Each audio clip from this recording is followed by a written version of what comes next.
세계가 주목하는 중국의 플랫폼 기업 알리바바. 9월 19일 뉴욕 증권거래소에 알리바바의 상장을 환영하는 플래카드가 걸리고 알리바바의 마인 회장이 마치 개선 장군처럼 모습을 드러냈다. 상장 첫날 알리바바 주가는 공모가 대비 40%가 급등하며 시가총액 241조 원을 기록, 전 세계를 놀라게 했다. 因为我们这次出来，说实在，人家认为是希望拿更多的钱，我们希望是代表中国经济，代表中国的中小企业，代表中国的未来。 창업 15년 만에 세계적인 기업으로 급성장한 알리바바. 글로벌 탑10의 인터넷 기업 시가총액 기준으로 봤을 때 중국 기업이 벌써 10 중에 4군데가 들어가 있습니다. 2012년 국내 수출 실적의 약 30%를 차지했던 삼성전자. 주력 제품 휴대폰 매출에 적신호가 켜졌다. 삼성전자 영업이익이 1년 만에 60%가 감소했다. 주가도 급락해 최고가에서 30%가 빠졌다. 삼성전자가 점점 더 하드웨어의 제조업적인 마인드를 가지고 집착하는 순간 사실 노키아와 펜텍과 같은 사례가 되지 않으리라는 보장을 할 수는 없거든요. 스마트폰 사업 부분이. 지난 9월 현대차 그룹은 사옥을 짓기 위해 평가액보다 3배 높은 가격에 한전 부지를 낙찰받았다. 그룹 총수의 무모해 보이는 결정에 시장의 반응은 차가웠다. 플랫폼 경제는 혼자 모든 걸 다 하는 사람은 진다는 거예요. 자기의 장점을 다 합쳐가지고 협력하는 사람이 이긴다는 거죠. 플랫폼 경제 전문가 3인과 함께 글로벌 플랫폼 기업의 약진과 한국 제조업체의 부진, 그리고 한국형 플랫폼은 가능할 것인지 긴급 진단해본다.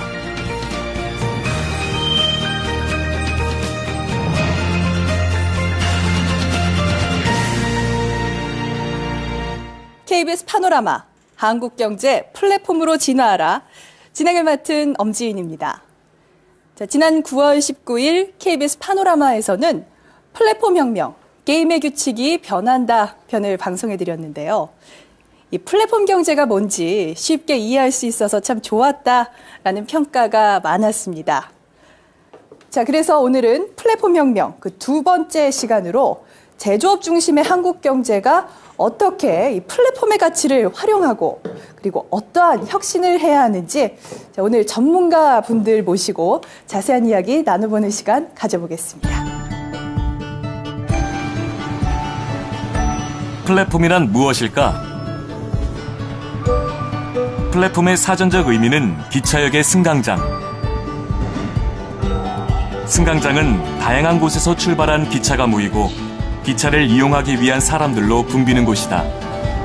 이때 발생하는 만남을 가치로 바꾸는 것이 플랫폼 경제다. 플랫폼 사업자는 판매자와 구매자 양쪽에 가치를 제공하고 하나의 장으로 끌어들인다. 거기서 거래가 일어나고 참여한 이들에게 수익과 효용이 발생한다. 플랫폼의 핵심은 개방과 공유. 구글은 소스 코드를 공개해 개발자, 판매자가 새로운 서비스를 공급하게 한다. 21세기는 애플, 구글, 알리바바 등 플랫폼 기업의 시대다. 현재 전 세계 기업 중 주식의 시가총액 1위는 애플, 3위는 구글, 페이스북은 22위로 이들 플랫폼 기업이 세계 경제를 주도하고 있다. 최근엔 수요와 공급을 연결하는 중개 플랫폼이 인기다. 차량 소유자와 수요자를 연결해주는 교통 플랫폼 우버. 에어비앤비는 집주인과 여행자를 중개하는 숙박 플랫폼으로 시가총액이 하얏트 호텔 그룹을 넘어섰다. 전문가들은 향후 가장 강력한 플랫폼으로 모바일 메신저를 꼽는다. 스마트폰의 킬러 앱인 무료 메신저에 쇼핑, 금융 등 다양한 유료 서비스를 붙일 수 있기 때문이다. 메신저 업체들이 사용자를 유치하려는 경쟁은 치열하다. 무료 메신저 사용자가 많아질수록 그들에게 서비스와 광고를 제공하는 개발자, 광고주의 수익도 올라간다. 차세대의 강력한 플랫폼은 무엇이 될 것인가? 가능성은 무한하다. 네, 오늘 이 자리에는 세 분의 전문가분들 모셨는데요. 요즘 플랫폼 경제 배우려는 기업들이 많이 늘면서 좀 바빠지신 분들이라고 합니다. 먼저 소개해드릴 분은요. 카이스트 초빙 교수이자 초대 벤처기업 회장이신 이민하 교수님 모셨습니다. 예, 반갑습니다. 네, 어서 오세요. 이제 다음은 플랫폼 전문가십니다. 로아 컨설팅의 김진영 대표님. 네, 반갑습니다. 네, 어서 오세요. 자, 역시 플랫폼 전문가 비전 아레나의 조용호 대표 자리하셨습니다. 네, 반갑습니다. 네, 반갑습니다. 자, 제가 지난 방송 보면서요, 이 플랫폼 경제, 플랫폼에 대해서 나름대로 정리를 해봤는데요. 플랫폼이란 관계다라고 정의를 한번 내려봤는데 어떤가요? 제 생각이요? 예, 그 플랫폼을 한마디로 저는 양면 또는 다면적 속성을 갖고 있는 메커니즘이다라고 좀 규정을 하고 싶습니다. 저희가 카카오톡을 인스턴트 메시징 서비스가 아니라 플랫폼이라고 부르는 이유는 인스턴트 메시징 서비스 가입자만 존재하는 것이 아니라 그 가입자들한테 새로운 가치와 효용을 전달해주는 다양한 부수적인 장치들이 많다는 거죠. 그 장치 중에 하나에는 게임도 있고요. 뭐 전자상거래도 있고요. 최근에 이제 런칭한 뭐 카카오페이 같은 결제 서비스도 있는 겁니다. 그러한 새로운 장치들을 통해서 공급자들, 상품과 제품을 인스턴트 메시징 서비스 가입자한테 팔려고 하는 공급자들이 모인다는 거죠. 그래서 공급자와 구매자 또는 광고주와 같은 다양한 속성을 갖고 있는 서로 다른 성질의 고객들이 모여서 만들어내는 하나의 경제적인 규모 또는 경제적인 메커니즘이 바로 플랫폼이라고 정의할 수 있겠습니다. 우리가 미국의 플랫폼 기업의 대표를 TGIF 뭐 그렇게 얘기를 하죠. 또 중국은 탭 그렇게 얘기합니다. TGIF는 뭐 아실 테니까 제가 설명 생략하고 탭은 텐센트, 알리바바, 바이두, 그리고 한국은 NNC라고 얘기를 합니다. 네이버, 넥슨, 그리고 카카오.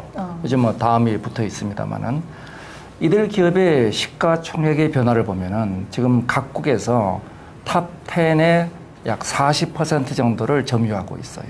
그것이 불과 15년 사이에 일어난 변화죠.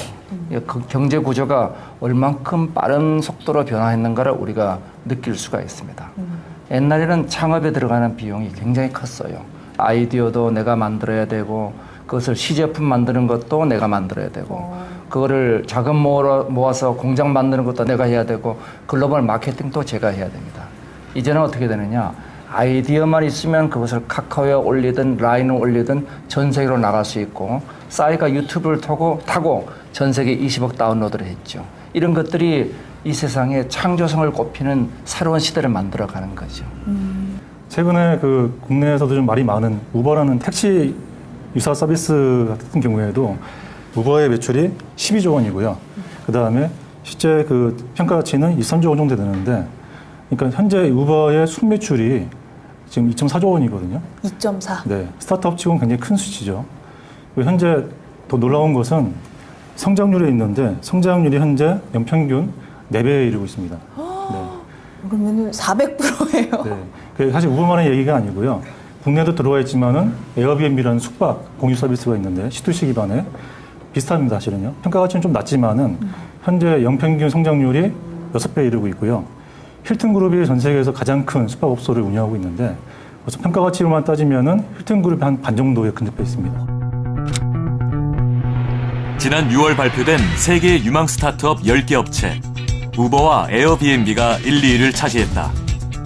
무려 9개 기업이 플랫폼 기업이다.